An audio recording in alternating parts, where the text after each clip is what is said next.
got some noises coming from our Grand Cherokee on startup. Here's the video, and you see what the noise is like. Let's go to that.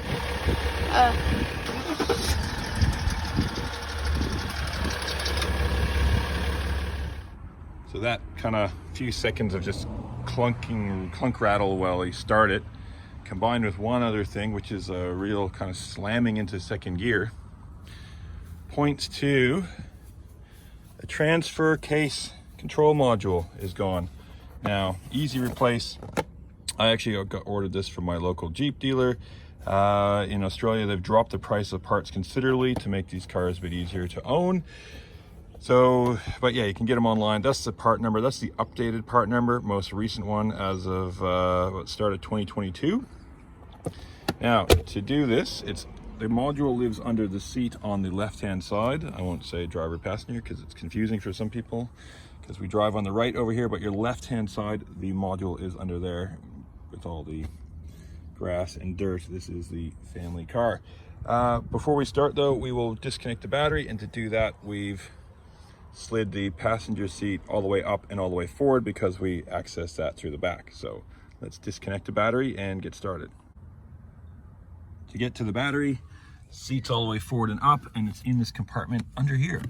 So you just pull here, and then there it is. So we just need to, here, come on, wiggle. The front snaps down. And just actually access it without taking it off. Okay, there we go. We just need to disconnect the ground, which is this one here. So we got a little ratchet, and we'll pull that off now. Okay, so it's just a 10 mil, everybody's favorite 10 mil socket.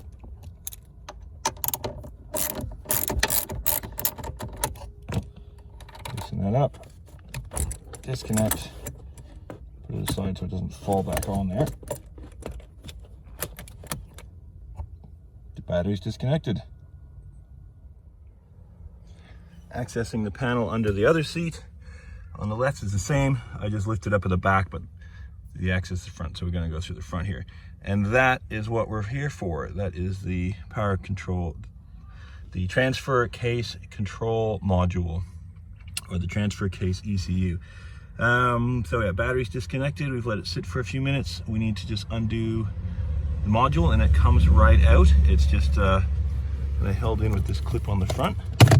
Yeah, that's it. Oh, look at that. So it just lifts up real nice and easy. We got two quick releases to undo.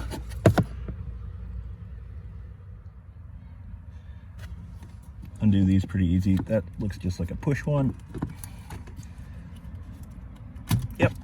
And that looks like a, is it a pull-up one? I think so. Yep, pull it up, and then you push down on the little gray bit. Don't lose the locking pin. Put that aside, push down, out. There we go. That's a quick and easy job there. So yeah, the older part number on that. There's our new one. It's the 74AA. Should be just quick and easy enough just to plug that back in. Push that back in. That one back in. That little red pin kind of locks it up. Oh no, is it going to get back in there? I have to take it out again. Yep, done.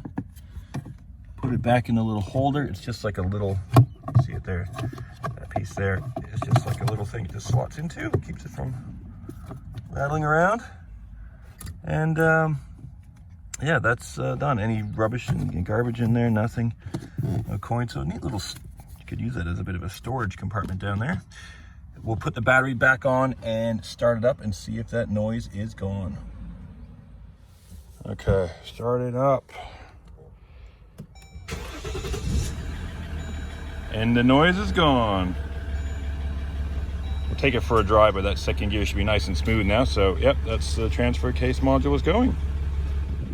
Now I did scan it and I had no fault codes coming up for a transfer case or anything, but yeah, that noise was a giveaway. Talked to a friend of mine who's a Jeep mechanic. He said that's exactly what it is. Just the module, replace it.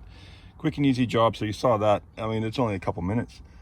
I'm almost gonna have to put a bunch of photos and filler in just to make it longer for YouTube. Okay, again, here's the part number you want. And that's gonna be the newest version set as of early 2022. That was a quick job. I didn't splice out anything, cut anything out. It's just so quick and easy to take this thing out and swap it over. So that'll can help if you get that transfer case noise.